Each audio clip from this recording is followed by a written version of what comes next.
Welcome back. So, House of the Dragon Season 3 has created a major mystery surrounding Aegon the Conqueror's prophecy, especially because Rhaenyra publicly reveals the secret in King's Landing. So, why does Aegon's Song of Ice and Fire never appear in the history of Game of Thrones? The prophecy was first introduced in House of the Dragon when King Viserys told Rhaenyra about Aegon the Conqueror's dream. Aegon supposedly foresaw a devastating winter arriving from the far north, bringing destruction to humanity.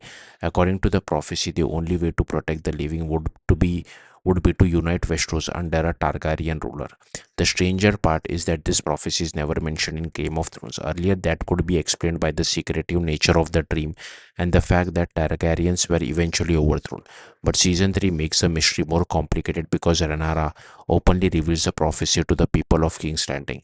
Showrunner Ryan Condal has now explained why this information could still appear from the Westeros' history.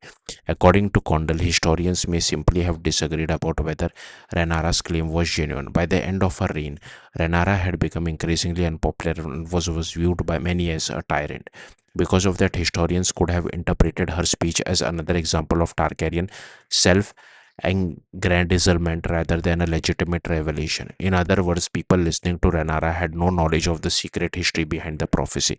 To them, it could have sounded like a powerful queen trying to justify her claim to the Iron Throne. This also explains why the prophecy might not have been recorded seriously in historical records.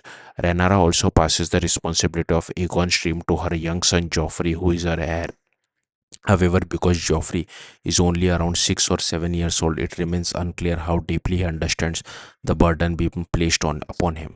Another major question involves Mysaria, who secretly watches Rhaenyra's speech. Since Rhaenyra claims that the High Towers cannot fulfill Aegon's prophecy, Mysaria could potentially spread this information to the Green. Aegon and Aemont might then attempt to use the prophecy to strengthen their own claims.